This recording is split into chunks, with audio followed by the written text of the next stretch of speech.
I cleaned and rinsed the dishes and then went upstairs to brush my teeth and get dressed.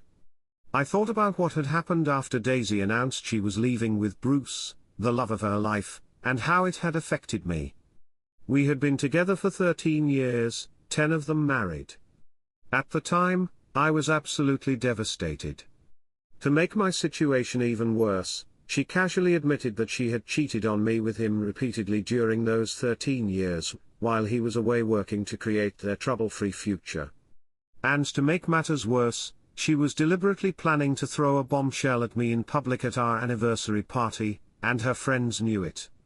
The situation filled me with even more rage and hatred than I could have anticipated. You emerged victorious, while I suffered defeat. Your triumph came in material wealth and possessions, whereas yours transcends mere riches. Ultimately, you gained a superior partner. He's in, I'm out.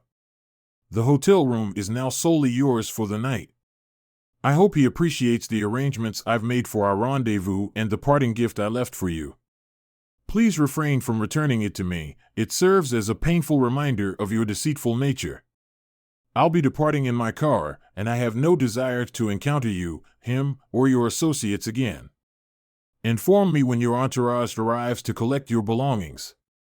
Anything unnecessary will be stowed away in the garage in black bags, symbolizing the wreckage you've made of our marriage. I'll borrow a phrase from my father when he faced a difficult choice in the Air Force: yay for me, and screw you. I'm through with you. I refuse to be at your service any longer. Enjoy your journey, you've earned it for your outstanding acting skills. A decade later, on a Wednesday morning, I awoke to the sound of persistent thuds. Rubbing the sleep from my eyes, I glanced at the clock, 8:15 a.m. The pounding continued, gradually pulling me out of my slumber, and I wondered who could possibly be knocking on my door at this ungodly hour. Hastily slipping into my robe and slippers, I made my way downstairs, where the knocking grew more insistent. Peering through the peephole, I beheld a disheveled figure standing on my porch. Summoning my courage, I opened the door, prepared to confront her with words of admonishment. The woman turned to face me, her appearance bearing the marks of a decade's passage. Time had etched lines upon her face, and her once vibrant hair now showed streaks of gray. She emitted a faint odor, and her attire looked worn and unkempt. In that moment, she resembled someone who might be found on the streets or huddled beneath an overpass, easily mistaken for one without shelter. Daisy, incredulously, I asked the woman who had once been my wife. Yes, Mike, it's me. Can I come in the house? She asked desperately. By the way, that's Mike Carpenter, not Mike, I said, slamming the door in her face. Just then, there was another knock on the door, and I heard her sobbing. Please, Mike, please, I'm begging you, open the door. I yanked the door open so she wouldn't pound on it, but stood in the doorway to block her way. The neighbors already thought I was odd at best. I didn't need to make a spectacle of myself on the doorstep to draw even more attention to myself. What the hell do you want? I told you 10 years ago that I don't want to see your face again, never. What part of that didn't you understand? And why the hell are you here? I thought you and Dr. Wonderful lived in Milwaukee recovering from my outburst. Daisy wiped the tears from her face and gave me the most wistful look I'd ever seen on a human being. Can I come inside? I'm hungry and tired, and I need to use the restroom, please. I promise I'll explain later, she pleaded, shifting her feet unsteadily. Having been a teacher for many years, I realized that this was the dance of a person about to wet their pants. The last thing I wanted was for her to urinate on my front porch. So, I swung the door open and stepped aside in a reluctant and silent invitation. You know where the bathroom is, I told her reproachfully, since I still lived in the house we once shared. Hurry the screw up. Thanks, Daisy said, stepping inside. She threw her suitcase on the floor and ran to the downstairs bathroom. I closed the door, went upstairs to take a piss, and then came back downstairs. She was still in the bathroom, so I went into the kitchen, started my Keurig coffee maker, and brewed some coffee. By this time, Daisy was back. Can I have a cup of coffee? She pleaded. I stared at her for a moment without saying a word. A huge part of me wanted to kick her ass and then throw her back out onto the street. But I'd never hit a woman before, and I wasn't about to start now, no matter how much I hated her. Besides, it might get me arrested.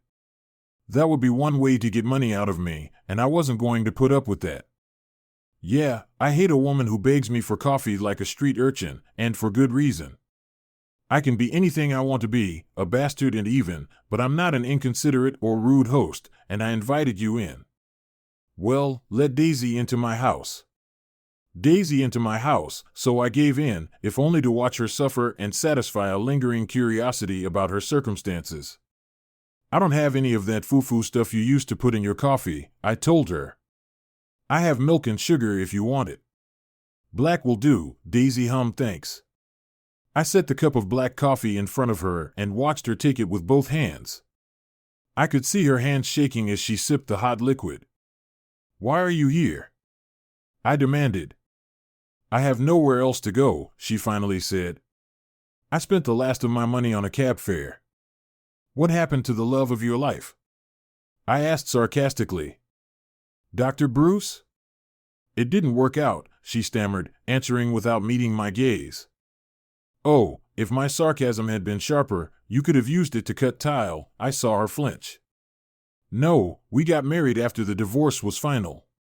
Things were great for a while, but about 5 years later, everything changed. Bruce was sued for medical malpractice in a huge lawsuit that ruined him and eventually both of us, Daisy said, tears running down her face. I don't understand. What do you mean, both of you? I asked.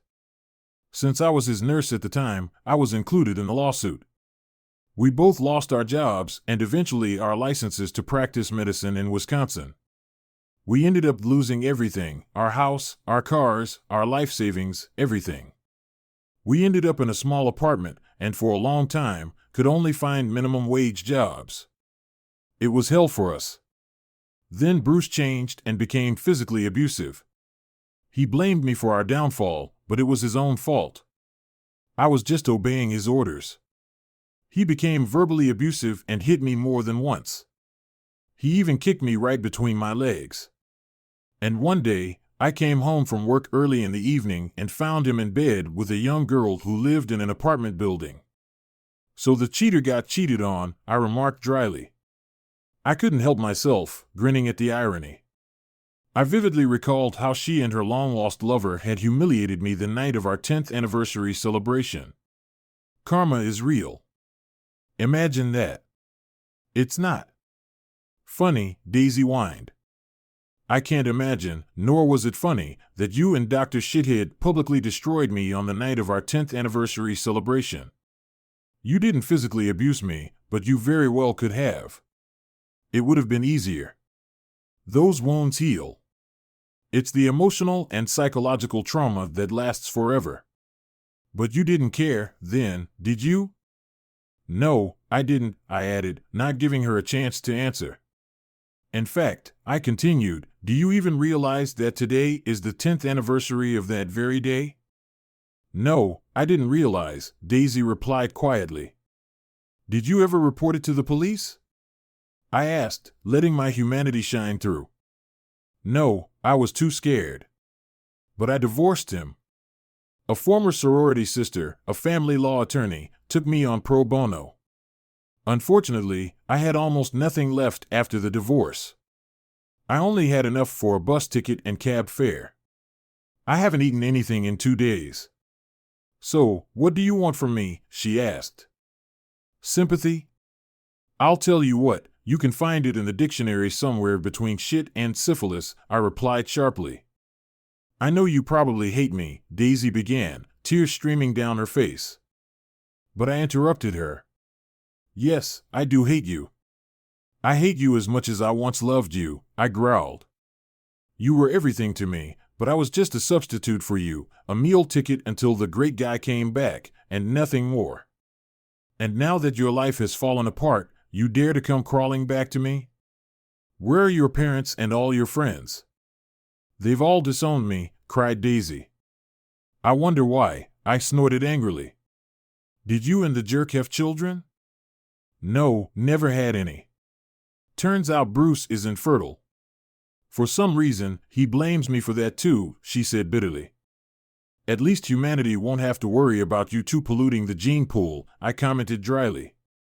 So, something good came out of all that. She wrinkled her nose at me. What happened to you, Mike? You used to be so sweet, so compassionate. Anger turned to rage, and I clenched my eyes tight. You want to know what happened to me? Look in the mirror. You happened to me. Thanks to you, I've lost my ability to love, and I don't trust anyone. Period. The good guy finished last, I growled. But I thought you'd find someone else and move on, Daisy wheezed, eyes wide. Get over it. Are you kidding me? After what you've done. You never once let me know that I was nothing more than a backup for you. I thought we had a solid relationship, but you lied to me for 13 goddamn years, 10 of them as husband and wife. Do you really think I can trust anyone after what you did to me? I took a deep breath before continuing. And how many women do you think would line up for a chance with damaged goods after his wife left him like that? Not that I didn't quash any attempt very quickly, I added to myself. Still, there hadn't been a single crusading beneficent woman in the last 10 years. At least I was numb enough that it didn't hurt. So, are you surprised that after 10 years, I've become a reclusive hermit, licking my wounds? I guess not, Daisy admitted bashfully, lowering her eyes. And now here you are. What the hell do you want from me? You want me to shelter you and take care of you while you wait for your second-grade love to come back into your life?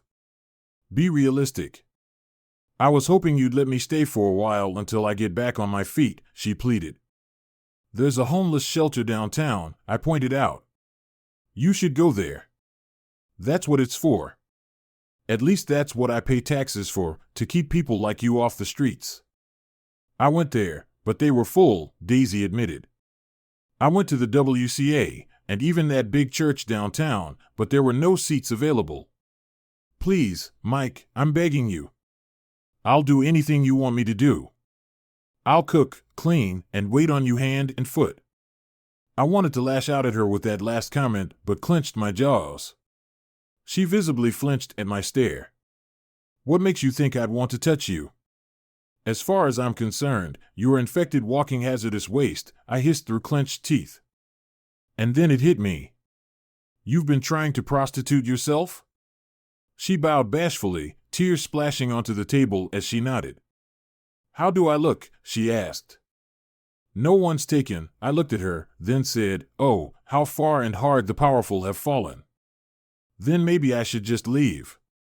Maybe I should just curl up and die in a gutter somewhere, Daisy sobbed. No one wants me anyway. I watched her sobbing at the kitchen table like a dying balloon with its last drops of helium leaking out. I was already thinking about throwing her out into the street to die. My hatred for her was so strong. For 10 long years, I lived that hatred, fantasizing about the most varied and cruel ways to kill her. I had heard of functioning alcoholics. In the case of Daisy and Doctor, I was probably an acting sociopath. A deep, soundproof basement or a stone cellar under a barn in the middle of nowhere where only I could hear them screaming. But to see her here like this after all these years. And then there was Bruce, the piece of shit who'd stolen her from me just to abuse her. I hated him too, but that hatred was growing stronger. I was raised to never use violence against women. In my opinion, anyone who does that deserves what happens to them. I took a deep and very reluctant breath. Look, why don't we eat first, and then we'll keep going, okay? I suggested, still sobbing, Daisy, look at me. She nodded her head. Thank you. I'm so hungry, she cried. I'll cook if you want me to. No, it's okay. I've learned to take care of myself over the last 10 years. Besides, this is my kitchen now. You just sit here. I'll make us some scrambled eggs and bacon. Is that okay with you? I asked. Perfect, Mike. Thank you so much, she replied. I got up, ignoring her, and made scrambled eggs and cheese like Daisy used to make when we were married. Then I fried a full plate of bacon and made toast. Her dim eyes lit up when I brought her a plate. "You remember to put cheese on the eggs," she exclaimed.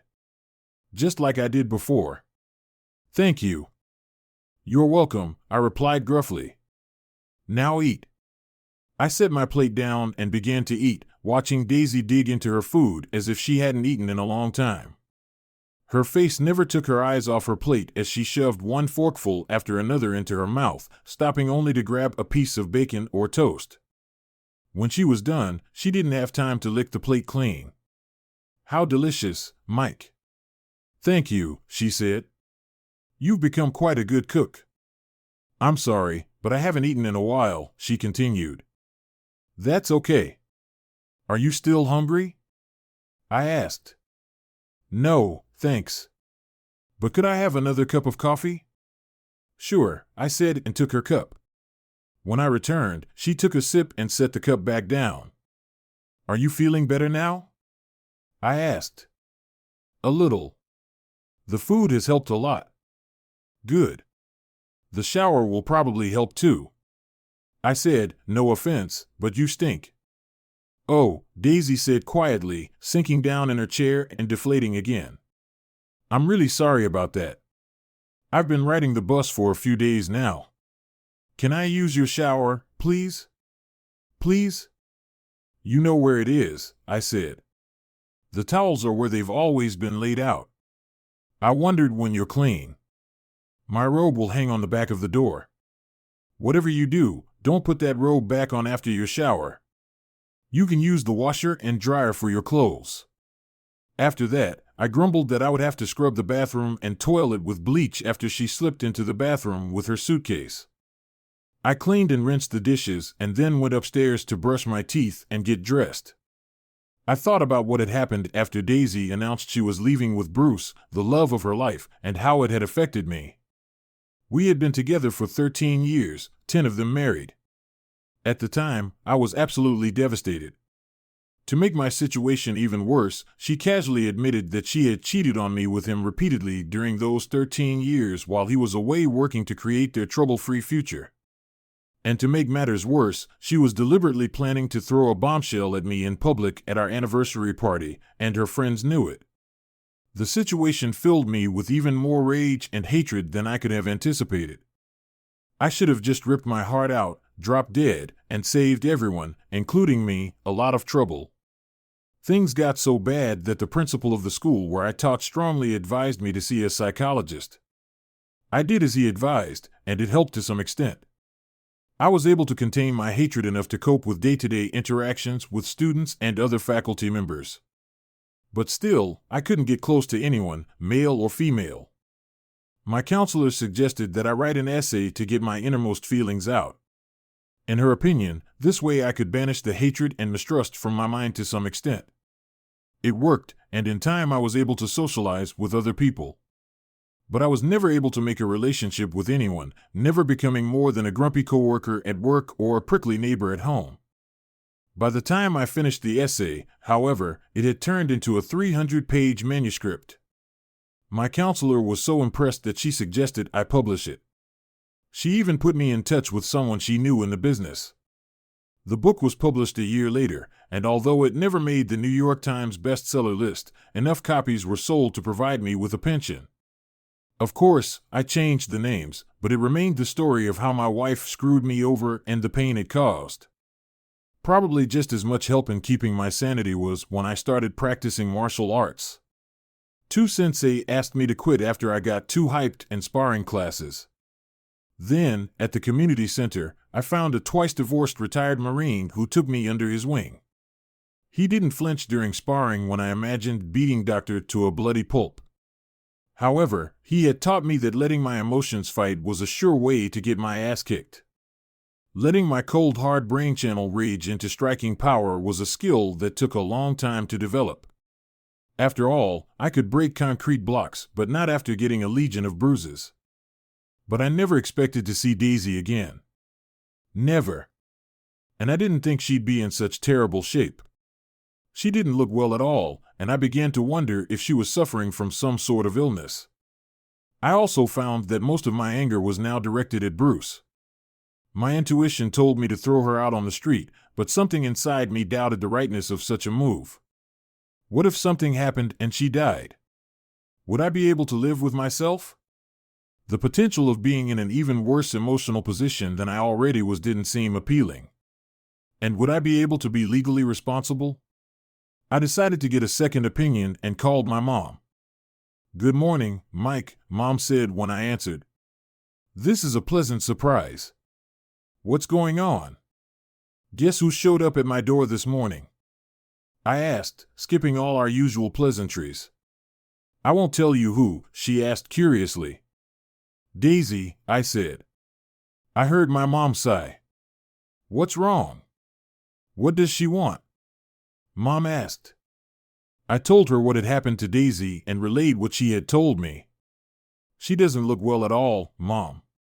My gut tells me I should throw her ass back out on the street, but you wouldn't be able to live with yourself if something happened to her," Mom said, finishing my thought.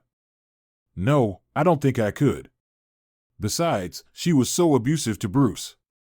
"I know she hurt you badly," Mom said. "But maybe you should listen to what she has to say. I'll tell you this, why don't I come back later when I'm done here?" I knew Mom could get to the bottom of this and maybe get Daisy to open up more, so I agreed. "That's not a bad idea, Mom. I could use your wise counsel. Give me some time, and I'll come over." "Thanks, Mom, I appreciate it," I said. We finished our conversation, and I finished my business.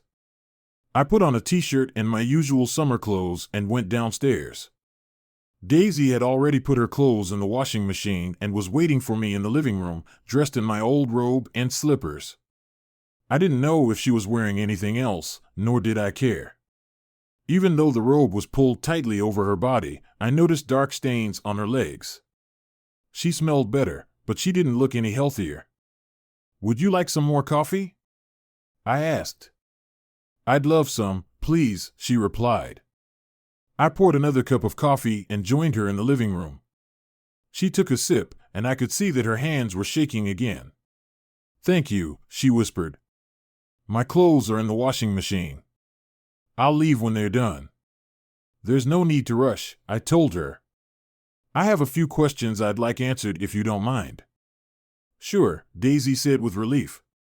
"It's the least I can do, I suppose. You said Bruce was being sued for malpractice. I thought doctors like him were insured against malpractice. Wasn't he insured against that?" I asked. "He was, but one lawsuit turned into a class action, and then there were allegations of malpractice. As a result, the insurance company denied coverage. Even though it was proven that most of the allegations were untrue, there were too many judgments against him, and the insurance was never reinstated," Daisy explained. "Most of the allegations?" I asked. "You mean some of them were true?" "Those charges that weren't proven were dropped due to lack of evidence," she said. "But by then, the damage had already been done. We were fired, and our licenses were revoked." "Didn't you two have 401ks?" I asked, surprised. "Yes, we did. That's what we lived on for a year. We paid a hefty fine for it, but it couldn't be helped. We lost everything. No one would hire us for a long time, and we needed the money," Daisy said. "What does Bruce do now?" "He works as a parking lot attendant, makes about $16 an hour," Daisy said. I couldn't help but chuckle at that, especially after Daisy talked about how he was going to be a leader in the community. "What are your plans?" I asked. I thought I might try to find something in the medical field. "I may have lost my nursing license, but I can still work in an office," Daisy said quietly. "Good luck with that," I told her. "How do you plan to get around? Where were you planning to live?" "I can take the bus or walk," she replied dejectedly. "I'll find somewhere to live. It all takes money." "I thought you didn't have any." I don't." "So you thought I was going to let you stay here and support you until you got back on your feet, is that right?" I asked. I knew it was a risk, but I decided to ask. "Yes," Daisy admitted. "I know you don't owe me anything, but I thought maybe since I gave you everything in the divorce, you could show me some kindness. I was so enamored with the bastard that I honestly didn't realize how my stupidity turned out for you. I realize now that coming here expecting something was a mistake. You're right, I don't owe you. She looked defeated, but I sighed and added, but I'm not exactly a heartless monster. It's obvious to me that you need help. My mom will be here soon. She'd like to talk to you before I make a decision. Of course, Daisy replied with relief. I always had the best opinion of your mother, and she loved you like the daughter she never had, I replied, and then she added, without knowing why herself, even after everything you did, Mom still loved you. Loved? Asked Daisy in surprise. Yes, that's why you have to be brutally honest with her. Do you understand me? I understand, and I promise I'll be brutally honest with her and Mike, she said. What? I asked. Thank you for everything, Daisy said very sincerely. Don't thank me yet, I said. At that moment, I heard the doorbell ring. Looking through the peephole, I saw my mom, so I opened the door and let her in with a hug. Daisy, my goodness girl, has it really been 10 years? My mom asked, seeing Daisy in my old robe. Both women hugged and kissed each other on the cheeks. It's good to see you again, Lorraine, Daisy replied. Mike, dear, why don't you let us girls talk for a while? Asked Mom. I knew this was her way of asking me for privacy, so I retreated to my home office, closing the door. I surfed the web, looking for any information about the negligence lawsuit against Dr. Bruce Williams. It took a while, but eventually. Here's the corrected text. I found something from the summary. It appears that Bruce saw about 2,000 patients over 4 years and diagnosed about 97% of them with epilepsy. But it turned out that some children suffering from seizures had other medical conditions or were simply sleep-deprived. Compounding the error, Bruce prescribed powerful anti-epileptic drugs fraught with serious side effects and advised patients to undergo unnecessary medical treatments and procedures. And if that wasn't enough, many plaintiffs named Daisy as an accessory. Almost every child who walked through their doors was given a series of tests and diagnosed with epilepsy, whether they had it or not, said one of the plaintiff's attorneys. In some cases, Daisy would tell her parents the bad news, and Bruce would agree with her diagnosis. To make matters worse, the hospital had to refund more than $300,000 to the state for improperly billing the Medicaid program. No wonder the hospital fired them. I thought the state fined both Bruce and Daisy and then revoked their licenses. After more than half an hour, I leaned back in my chair, shaking my head at what I had just read.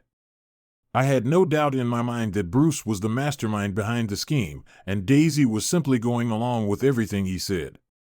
I heard a knock on the door and saw Mom poke her head in. I gestured for her to come in, and she sat down in the chair next to my desk.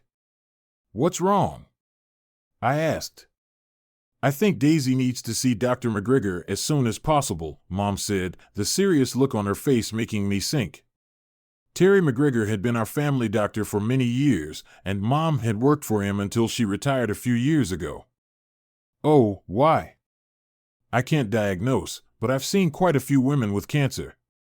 I'd bet she has cancer and needs to be seen by a doctor as soon as possible, Mom said, but she wasn't done yet. I know Daisy has burned bridges with you, and I understand that, Mom said. Believe me, I understand it. But if she has health problems, we have to do everything we can for her. It's the right thing to do. She gave me a small, crooked smile. I never told you that being a Christian was easy, did I? Besides, Michael James Carpenter, your father and I didn't raise you to be uncaring, did we? I wrinkled my nose, gave her a small, crooked baby smile, and shook my head, so she continued. I took the trouble to call Dr. McGregor. He's agreed to meet with her today and will run all the preliminary tests for me. If they find anything, they'll refer her to a specialist and help her with her Medicaid forms. She'll change her clothes now, and I'll drive her over. You can't afford that, Mom, I said. Here, let me give you some money. I pulled out $200 bills and held them out to her. Thanks, Mike.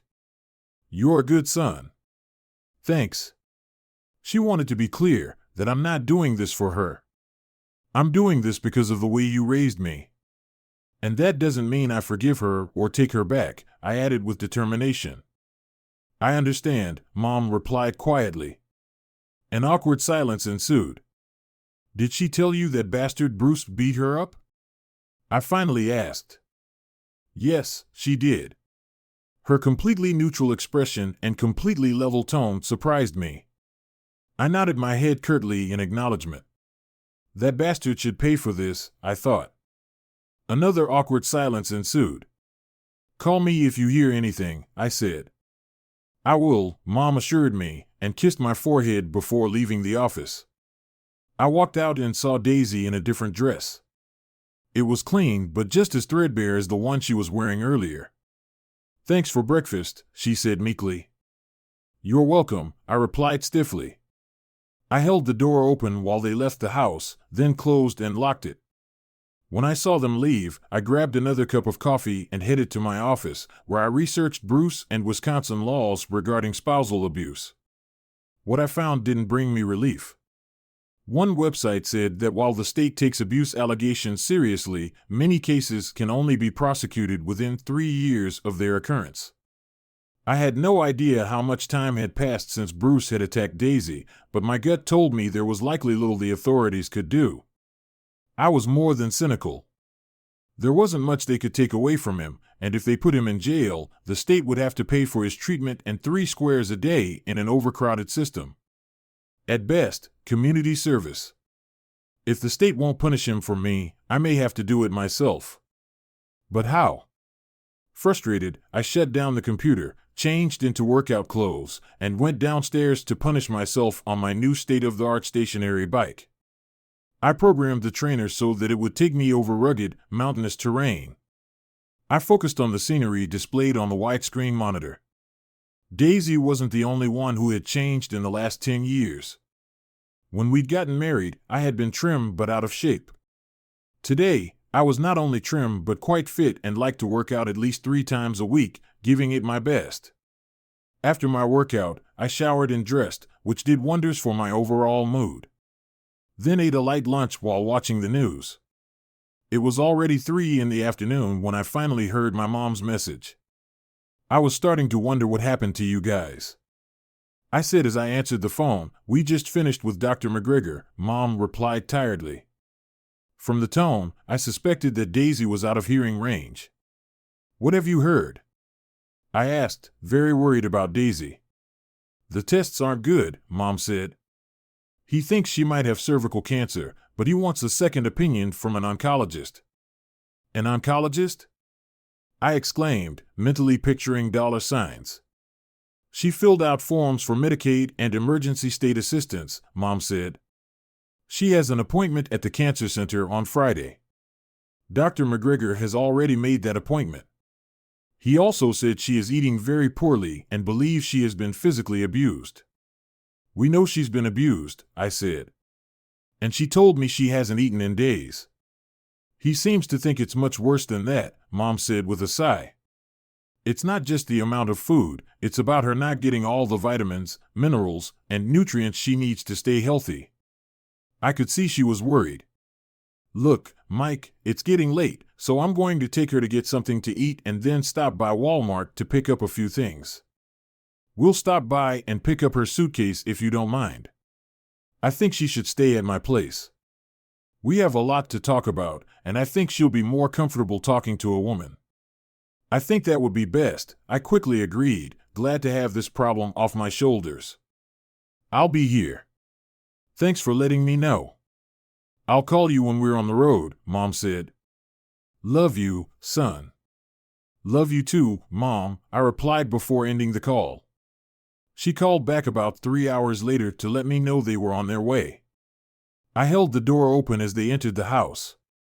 Mom pointed to the study, and we went in there while Daisy gathered her things. Sorry it took so long, Mom started. It's okay, I said. What's going on? We're going to be busy taking care of Daisy for the next couple of days. There's a lot to do before her appointment on Friday. Friday? I said. I know you. Don't care for her, but she told me she still loves you and wanted to know. I pulled myself together and shook my head furiously before she could finish her statement. No, Mom, there's no way I'm going back to her. Not even as friends. Not after she lied to me, cheated on me for 13 years, and publicly humiliated me. That's no way to treat someone you love, and I won't go down that path again. I'll be nice to her for you, but that's it. I have nothing left for her, nor for anyone else, for that matter, I added bitterly. I understand, Mom said. I was just thinking. I know you thought I could forgive her and start over. That ship sailed 10 years ago, I told her. But she thinks she can get you back. That's not going to happen, I said firmly. I wondered if delusion was one of the symptoms of cancer. Besides, I'm no longer the same person she left 10 years ago. No, you're not, Mom replied sadly. Honestly, sometimes I miss the old Mike.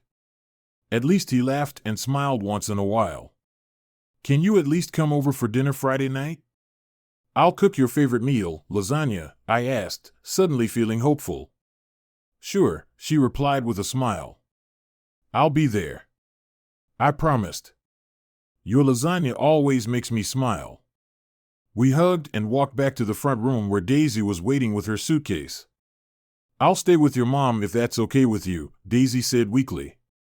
That's up to her, I said as my mom threw me that look. Anyway, thanks for breakfast and for listening to me, Daisy said with tears in her eyes. You're welcome, I said with a slight nod. Don't forget about dinner on Friday, my mom reminded me unnecessarily. I'll expect you no later than 6:30. I'll be there, I promise, I told her. I managed to spend the next 2 days doing things. Even though school had gone on summer vacation, I still had a lot to do. I had to work through the new curriculum, approve lesson plans, and so on, as well as keep the house and yard in order. I didn't have time to think about Daisy, so I figured she was in good hands. Anyway, Mom had a knack for getting through the system when everyone else was up against brick walls. At one time, she was the best nurse and medical billing specialist in the state. It was finally Friday, and I left the house after a nice hot shower, stopping for a bottle of wine at my mom's. Lasagna in hand, I arrived at 6:15 and was met at the door by Daisy, who let me inside, telling me that Mom was busy in the kitchen. It was obvious that Daisy was crying about something, but I didn't comment. Thanks, I said as I walked past her and headed for the kitchen. Mom turned as I walked in, and her face lit up when she saw the bottle of wine. I set the bottle down and gave Mom a hug. We sat down at the table and began to enjoy the lasagna. Daisy looked like she was about to break down. How did it go today? I finally asked. We got Daisy's application approved, Mom said. Thank goodness they have this newfangled internet system. I wish they had one when I retired. I could see she was forcing herself to be upbeat. So, Daisy's medical expenses will be covered? I asked with relief. Yes, and the state will pay her a monthly allowance. It's not much, but she won't need much anyway since she'll be living here, Mom said. They're also going to collect the child support arrears if they can find him and squeeze the blood out of the turnip, I remarked grimly to myself. That's good, I replied aloud. What about the oncologist? Daisy's face darkened, and Mom's expression changed. I knew that whatever news they had, it wasn't going to be good, Mom said. They confirmed that she has stage 4 cervical cancer, and it's spreading rapidly throughout her body. It's already in her extremities. But it can be cured, right? I asked. I wasn't sure how I felt, other than discomfort. Maybe, Mom said. She looked at Daisy as if asking permission to say more. Daisy nodded her head, a tear rolling down her cheek. The chances of survival are less than 20%. They can treat her, but there's no guarantee she'll survive. Things would have been different if they had discovered this 3 or 4 years ago. 3 or 4 years? I asked, wondering. The doctor said they think I've had it for about 4 years, Daisy replied dejectedly. If they had diagnosed it then, my chances of survival would be over 90%. Right now, they're about 19%. That sucks, huh? Did you notice anything weird? I asked Bruce. I forced myself not to swear since I didn't usually do so in front of my mother if I could help it. I don't, he said. She never said anything. Things were really bad at the time, Daisy explained. I noticed some changes, but I figured it was because of the stress we were under. I didn't want Bruce to have anything to worry about. What kind of changes? I asked. It hurt when we were, doing it, said Daisy. It got so bad that we stopped doing anything for a while. I was glad she didn't elaborate further. Mom quickly stepped into the conversation.